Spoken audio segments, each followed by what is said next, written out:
ਹੁਣ ਨਵਾਜ਼ ਸ਼ਰੀਫ ਵੀ ਪੁੱਛਦਾ ਹੈ ਕਿ ਮਰੀਮ ਨਵਾਜ਼ ਨੂੰ ਕਿ ਸੁਣਾਓ ਫਿਰ ਹੁਕੂਮਤ ਜਿਹੜੀ ਅਸੀਂ ਤੁਹਾਨੂੰ ਵਜ਼ੀਰ ਆਲਾ ਬਣਾਇਆ ਹੁਣ ਠੀਕ ਤੁਸੀਂ ਜਾ ਰਹੇ ਹੋ ਕੰਮ ਸ਼ਾਮ ਤੇ ਨਜ਼ਰ ਆ ਰਹੇ ਹੋ ਤੁਸੀਂ ਟਿਕਟਾਕ ਤੇ ਬੜੇ ਤੂੰ ਆਂਦੀ ਮੈਂ ਤੇ ਦੁੱਧ ਵੀ ਪਿਲਾ ਰਹੀ ਹਾਂ ਸਾਰਿਆਂ ਨੂੰ ਮੈਂ ਉਹਨਾਂ ਨੂੰ ਬਿਜਲੀਆਂ ਵੀ ਦੇ ਰਹੀਆਂ 200 ਯੂਨਿਟ ਮਗਰ ਅੱਬਾ ਜੀ ਬਾਹਰ ਜਾਂਦੇ ਆ ਤੇ ਲੋਕ ਜਿਹੜੇ ਨੇ ਗਾਲਾਂ ਕੱਢਦੇ ਨੇ ਅੱਗੋਂ ਨਾ ਜਨਾਨੀਆਂ ਵੀ ਗਾਲਾਂ ਕੱਢਦੀਆਂ ਬੰਦੇ ਵੀ ਤੁਹਾਨੂੰ ਵੀ ਗਾਲਾਂ ਕੱਢਦੇ ਸਾਨੂੰ ਵੀ ਕੱਢਦੇ ਇਹ ਪਤਾ ਨਹੀਂ ਖਾਨ ਨੇ ਸਾਰਿਆਂ ਨੂੰ ਪਾਗਲ ਹੀ ਕਰ ਛੱਡਿਆ ਅਸੀਂ ਤੇ ਹੱਥੋਂ ਵੀ ਦੇਨੇ ਆ ਤੇ ਉਹਨਾਂ ਨੂੰ ਜੱਫੀਆਂ ਵੀ ਮਾਰਨੇ ਆ ਕਿ ਭਾਈ ਕਿਸ ਤਰੀਕੇ ਸਾਡੇ ਵਾਸਤੇ ਵੀ ਬੋਲੋ ਮਗਰ ਕੋਈ ਬੰਦਾ ਸਾਡੇ ਨਾਲ ਸਲਾਮ ਵੀ ਲੈਣ ਨੂੰ ਤਿਆਰ ਨਹੀਂ ਜਿਸੇ ਬਾਹਰ ਜਾਣੀ ਆ ਬਾਜ਼ਾਰ ਵਿੱਚ ਤੇ ਬੰਦੇ ਜਿਹੜੇ ਨੇ ਉਹ ਤੱਕ ਕੇ ਨੱਸ ਜਾਂਦੇ ਨੇ ਉਹ ਆਂਦੇ ਨੇ ਇਹ ਕਿਧਰੋਂ ਆ ਗਈ ਚੋਰਨੀ ਤੇ ਬੰਦੇ ਪਰੇ ਨੱਸ ਜਾਂਦੇ ਤੁਹਾਨੂੰ ਤੱਕ ਕੇ ਤੇ ਪੂਰਾ ਇਲਾਕਾ ਹੀ ਨੱਸ ਜਾਂਦਾ ਖਾਨ ਨੇ ਐਸਾ ਹੁੰਦਾ ਜੀ ਬਿਆਨੀਆਂ ਦੇ ਦਿੱਤੀ ਹੈ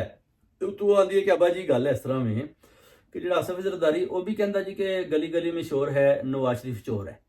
ਉਹ ਵੀ ਹਰ ਗਲੀ 'ਚ ਇਹੀ ਗੱਲ ਕਰਦਾ ਸਿੰਧ ਤੇ ਜਿਸੇ ਇੱਧਰ ਆਉਂਦਾ ਤੇ ਕਹਿੰਦਾ ਕਿ ਮੇਰੇ ਗਲੇ 'ਚ ਫੁੱਲਾਂ ਦੇ ਹਾਰ ਪਾਓ ਤੇ ਆਂਦੀ ਐਤਕੀ ਆਇਆ ਸੀ ਨਾ ਲਾਹੌਰ ਤੇ ਮੈਂ ਇਹਨੂੰ ਹਾਰ ਹੀ ਨਹੀਂ ਪਾਇਆ